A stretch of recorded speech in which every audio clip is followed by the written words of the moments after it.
Now you will have customers, and then you will have ambassadors. What would an ambassador do for you? They would just never give up telling about your stuff. They're going to Facebook it, they're going to Twitter it. If you have a show at your home, they're going to bring 3 friends, not 1. They're always going to be trying to help you out. And always make sure that you honor those people in a special way.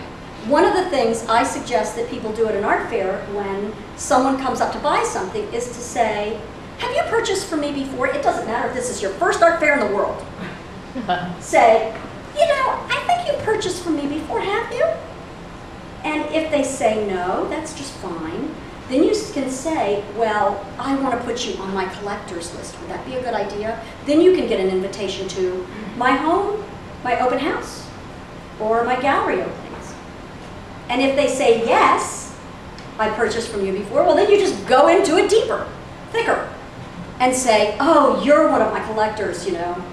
Let me make sure that I star you in my book or in my records.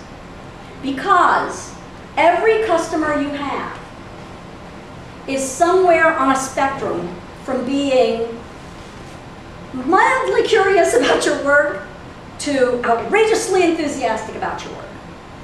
And you want to take that spectrum and make it a ladder. Mildly curious to outrageously enthusiastic.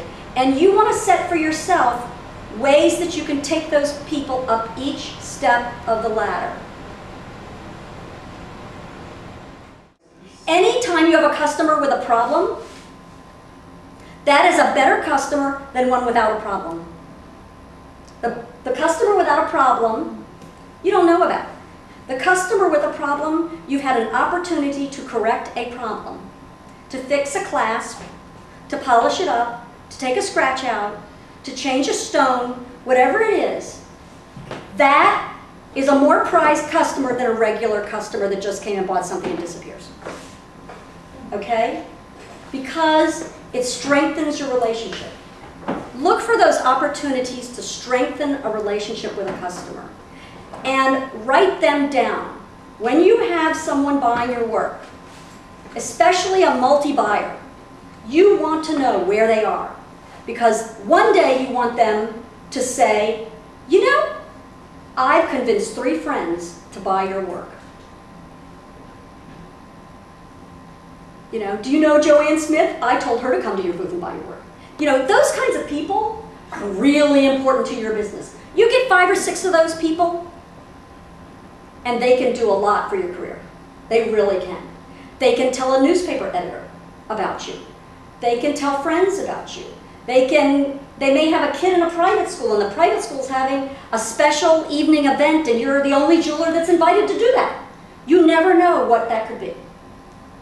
Look for those connections, always.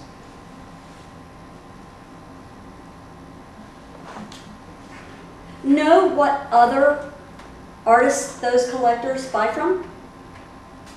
Say, oh, did you buy anything else here? What else did you get here?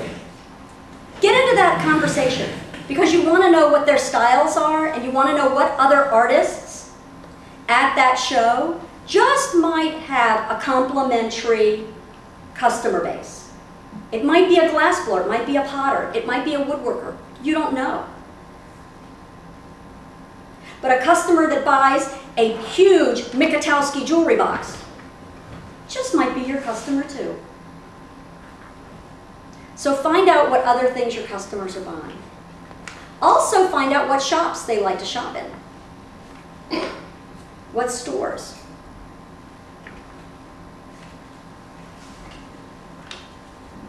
You'll learn a lot about the customer base of the stores that you may want to sell to someday.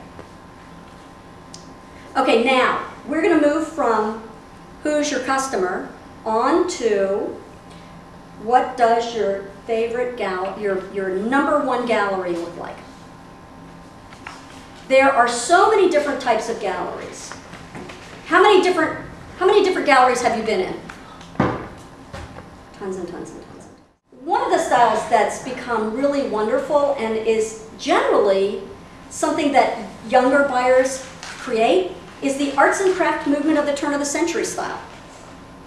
A lot of potters seem to go after that kind of, it's a very environmental friendly. You'll see lots of Asheville, North Carolina. Waynesville Yeah, has, Waynesville. I Waynesville's got a couple shops like that. I love Waynesville. And yes, they do the interior design vignettes, but it's more wood-based and brown pottery-based in its look.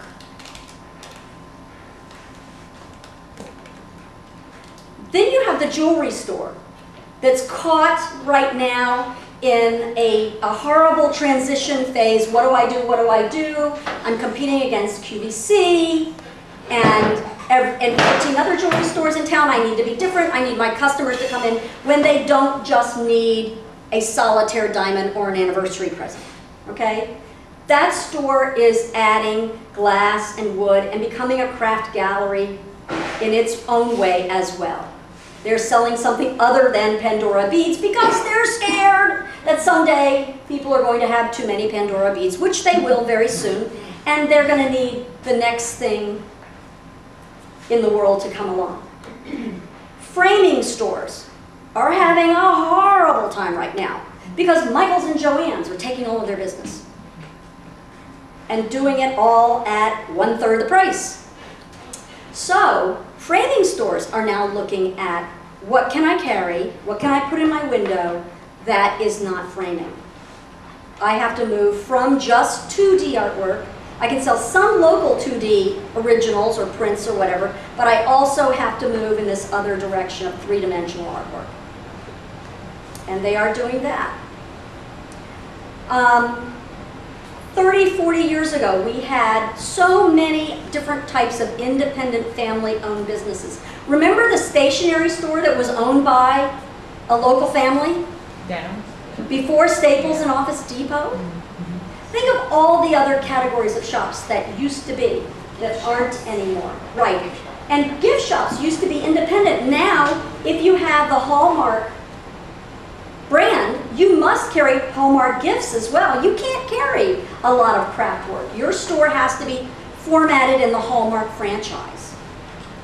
So all those stores carry the little precious ones and the Swarovski crystals and the stuff that isn't Pandora beads but looks like it, that kind of stuff, okay?